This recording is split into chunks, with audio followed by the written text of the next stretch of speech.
Hi, my friends. It's Sally tonight again, and I hope you had a great week. I just got back today. I've been buying flowers and doing fun things with my kids. And I just wanted to end up this chapter on the undivided heart. In this culture, everything divides you. The phone is ringing, you have your cell phone, you have your computer, you have people at the door, you are racing here and there.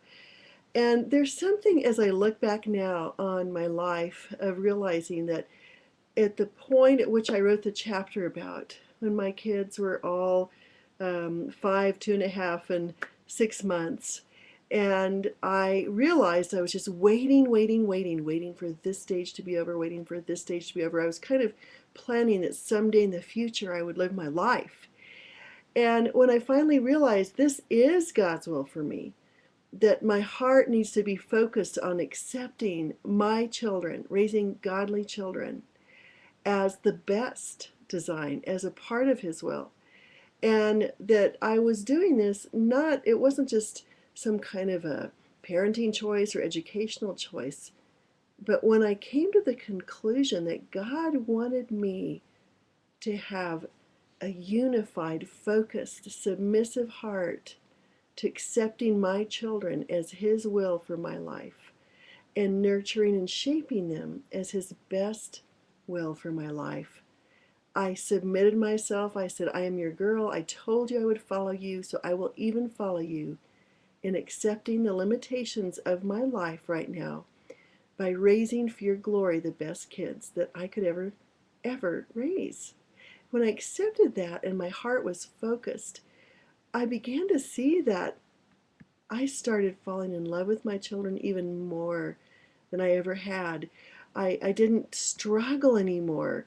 Of course, I struggled eventually different times with years, but I didn't struggle as a regular habit. I didn't struggle day to day because I was falling in love with my children.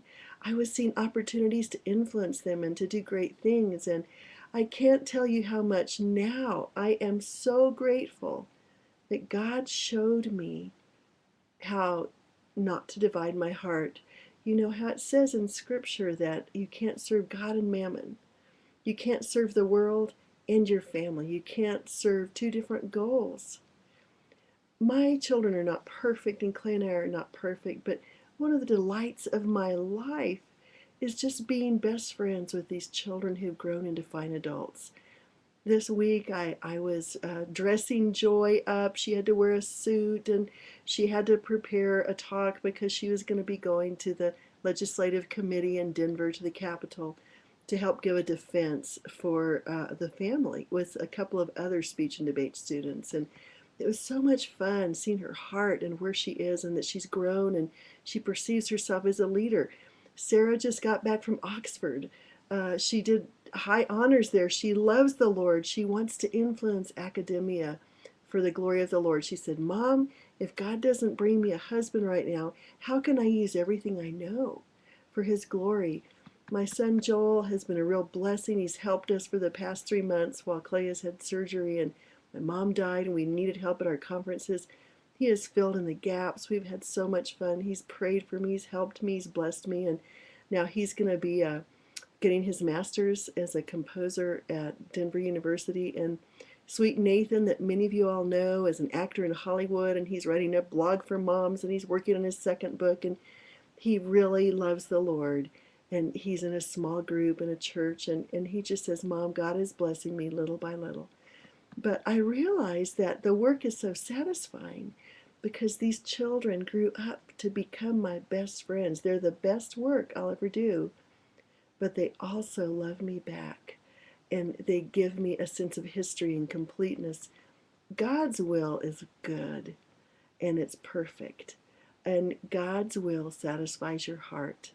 So just know that when you submit to Him and say, God, I will not be divided, but I will follow you in this journey of faith with a whole heart, you will see the rewards of God's hands. May the Lord bless you this week. I can't wait till you read the next chapter and we talk about it together too.